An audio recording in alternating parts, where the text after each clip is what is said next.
Bisa kita mulai ya, anak-anak sekalian. Assalamualaikum warahmatullahi wabarakatuh. Sekali lagi, itu masih ada yang belum menjawab. Kalau ada orang salam, maka wajib untuk dijawab. Karena menjawab salam itu hukumnya wajib. Assalamualaikum warahmatullahi wabarakatuh. Bagaimana kabarnya hari ini anak-anakku sekalian? Alhamdulillah, Allahu Akbar, luar biasa. Yes. Tidak apa-apa, meskipun kayak anak TPI, tapi yang kita ucapkan adalah kalimat thayyibah. Dengan kalimat apa? Alhamdulillah. Ya, seperti biasa, marilah kita buka pelajaran pendidikan agama Islam ini dengan membaca suratul Fatihah dengan harapan semoga apa yang kita pelajari hari ini, ilmu yang kita dapatkan menjadi ilmu yang bermanfaat.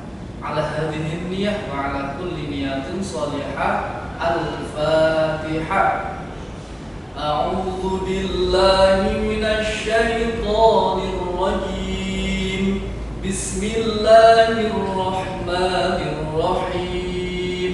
Alhamdulillahi rabbil alamin. Ar-Rahmanir-Rahim. Maliki yaumiddin. Iyyaka na'budu wa iyyaka nasta'in. Ihdinas siratal mustaqim. Siratal ladzina an'amta 'alaihim ghairil maghdubi 'alaihim waladdallin. Amin. Rabbi shrah li sadri wa yassir li amri wahlul 'uqdatam min lisani yafqahu qawli. Rabbi zidni ilma warzuqni fahma. Amin ya rabbal alamin. Kita lanjutkan tadarusnya sampai surat apa? Sampai surat apa? Ya, Al-Baqarah. Oh iya. Al-Baqarah ayat berapa? 258.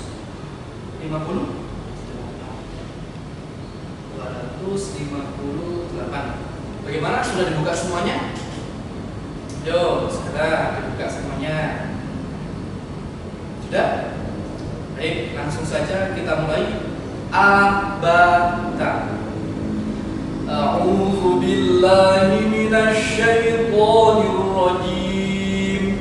Bismillahirrahmanirrahim. Alam tara ilal ladzi hajja Ibrahim fi rabbih an ataahu Allahul mulk.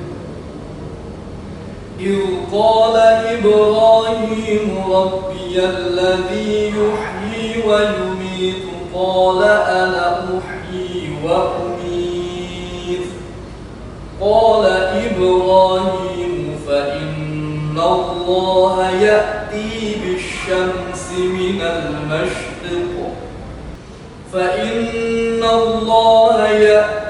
بالشمس من المشرق فأت بها من المغرب فبهت الذي كفر والله لا يهدي القوم الظالمين. أو كالذي مر على قرية وهي خاوية على عروشها. Sebentar, kita skip dulu. Ada yang belum baca? Ayo, yang dibuka Al-Qur'annya, kita baca bersama. Kalau ada yang masih belum baca, maka akan saya ulang terus sampai semuanya membaca. Oke, sepakat? Ayo, kita mulai lagi. Au kalladzi ya, abada. Au kalladzi marra ala qaryatin wa hiya khawiyatun ala urushiha. A A few moments later. فلما تبين له قال أعلم أن الله على كل شيء قدير. صدق الله العظيم. Ingat-ingat ya ayatnya, besok tidak saling mengingatkan. Baiklah anak-anak sekalian, saya absen terlebih dahulu ya.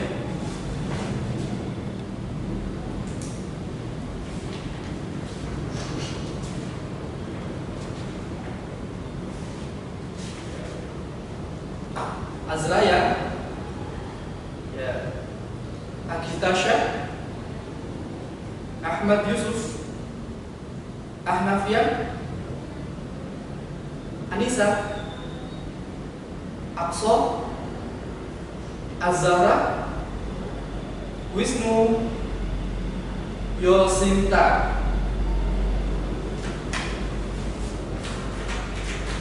Sekarang coba dibuka buku paketnya. Ada yang tidak bawa? Yang tidak bawa silakan bergabung ke temannya yang bawa buku paket ya. HP-nya dimasukkan dulu ya. Nanti bila ada keperluan baru saya perintahkan untuk mengeluarkan HP-nya. Untuk saat ini ditutup dulu HP-nya. Oke, sepakat? Bagi yang masih membawa HP, maka konsekuensinya adalah HP-nya akan Bapak bawa ke depan sini. Nanti setelah proses pembelajaran baru diambil. Oke, sepakat? Iya. Ya, buka bukunya.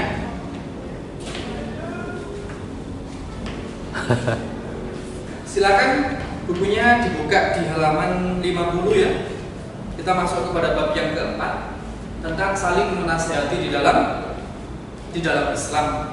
Sudah dibuka semua bukunya?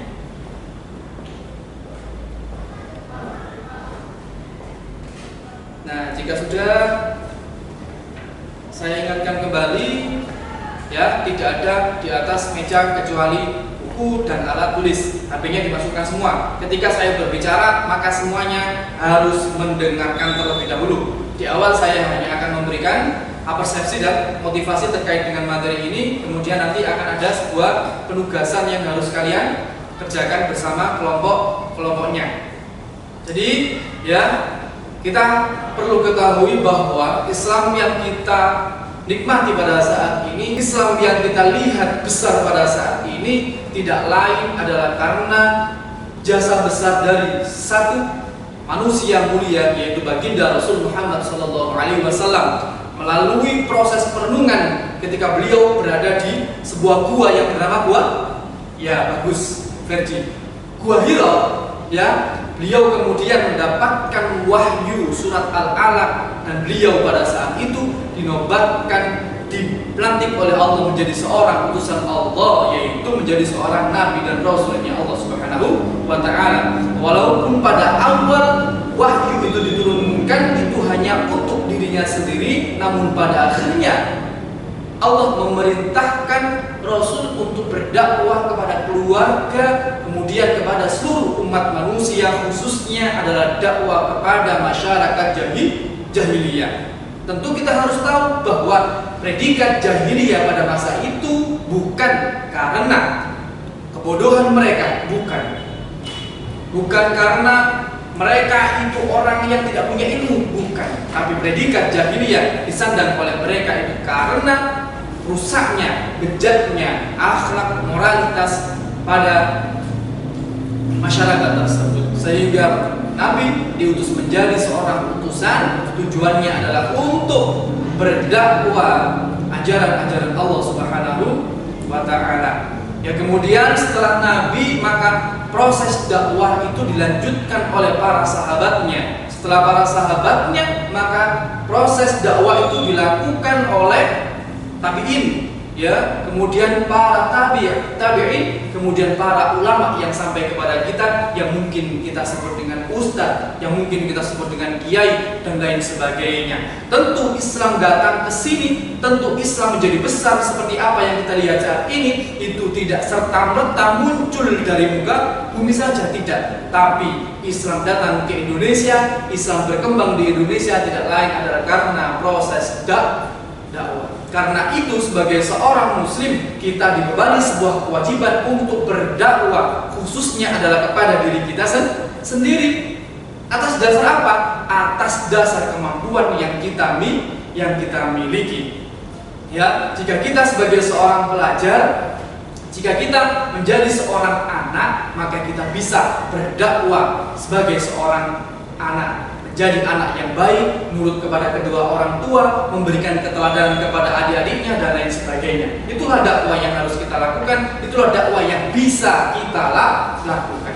Ketika kita menjadi seorang pelajar, apa yang kita lakukan dalam memegang estafet dakwah Rasul Muhammad SAW, yaitu dengan cara kita bisa bergabung di sebuah organisasi yang ada di sekolah kita yang bernama, ada yang tahu? OSIS. Bukan OSIS. Apa ya? Ada yang tahu? Si kerohanian Islam. Betul ya. Karena di si kerohanian Islam itu mereka bertanggung jawab ya atas kegiatan-kegiatan keagamaan yang ada di SMA Negeri 1 Sidoarjo. Itulah cara dakwah kita menjadi seorang pelajar, dengan cara menghidupkan agama Allah dimanapun kita berada. Karena kita adalah seorang pelajar, maka kita menghidupkan agama Allah di sekolah kita ini. Ya, jadi itulah proses atau cara dakwah kita ya sebagai seorang pelajar. Sekali lagi kita sebagai seorang muslim diwajibkan dan dibebani untuk dakwah Islamiyah. Hadis dari Abdullah bin Amr bahwa Rasulullah Muhammad SAW bersabda, "Balighu anni walau ayat." Sampaikanlah dariku walau hanya satu ayat, walau hanya satu nasihat dan seterusnya. Ya, jika kita mungkin nanti akan menjadi seorang ustadz, maka jadilah ustadz satu ayat. Karena itu kita sebagai seorang pelajar, materi ini disampaikan tidak lain adalah agar kita bisa menerapkan proses dakwah ini dalam kehidupan sehari-hari. Mungkin karena kita masih belajar, ya kita masih belum mampu, kita masih malu untuk tampil di depan umum, setidaknya kita bisa berdakwah melalui keteladanan kita ketika di sekolah, ketika kita di rumah, sehingga orang lain yang menyaksikan kita, orang lain yang bersama dengan kita, kawan-kawan kita, secara tidak langsung mereka akan mengikuti kebiasaan baik kita yang tidak lain sesuai dengan ketentuan syariat agama Allah Subhanahu wa Ta'ala. Itu ya. Kemudian yang akan kita bahas pada materi kali ini ya, saling menasehati dalam ajaran Islam ya. Itu yang pertama, nanti akan kita membahas tentang khutbah, yang kedua tentang tabligh, yang ketiga tentang dakwah itu sendiri. Jadi ya, syiar agama Allah, dakwah itu bisa dilakukan melalui khutbah, bisa dilakukan melalui tabligh, bisa dilakukan melalui dakwah. Namun saya tidak akan membahas tentang itu. Nanti saya akan ya membagi beberapa kelompok. Ini jumlahnya berapa anak? 30 ya. 30 nanti kita bagi menjadi berapa ya? 5 kelompok ya. Berarti satu kelompok nanti akan jadi 6 anak ya. Nanti saya akan share ya video dari YouTube masing-masing kepada ketua kelompoknya. Kemudian coba diamati video tersebut ya, diperhatikan, dicermati video tersebut, kemudian coba diidentifikasi kira-kira adakah perbedaan antara khutbah, tabligh sama dakwah.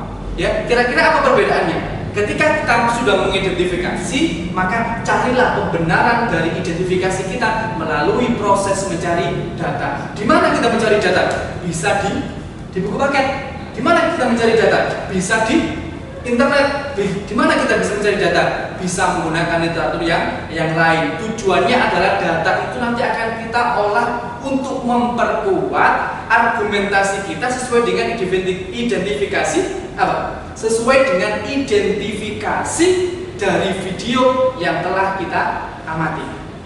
Oke, kemudian nanti kita akan memverifikasi dan terakhir nanti kalian semua akan saya perintahkan untuk mengkomunikasikan kepada kawan-kawan yang lainnya dengan tujuan kawan-kawan yang lainnya itu bisa menerima ilmu dari kita semua. Oke, siap? Ya, kalau gitu saya share videonya ya, linknya ya. Sudah masuk? Ya, kalau sudah silakan dikerjakan. Waktunya 20 menit cukup ya? Ya, silakan. Selamat mengerjakan ya. A few moments. Alhamdulillah semua kelompok sudah mempresentasikan, mengkomunikasikan tugasnya masing-masing. Akhirnya dari presentasi yang dilakukan oleh teman kita mengetahui perbedaan khutbah, dakwah, juga tabligh. Ya, semoga apa yang kita pelajari pada pagi hari ini setidaknya dapat memberikan siraman kepada hati kita dan kita bisa menerapkan dalam kehidupan sehari-hari untuk berdakwah sesuai dengan ajaran agama Allah. Ya, semoga ilmu yang kita dapat ini menjadi ilmu yang bermanfaat. Silahkan ketua kelas dipimpin untuk berdoa. Bismillahirrahmanirrahim. Subhanallahumma wa bihamdik asyhadu an la ilaha illa anta astaghfiruka wa atubu ilaik. Dari saya cukup sekian. Mohon maaf apabila ada salah kata. Semoga ilmu yang kita pelajari bisa menjadi ilmu yang bermanfaat. Saya akhiri. Wassalamualaikum warahmatullahi wabarakatuh.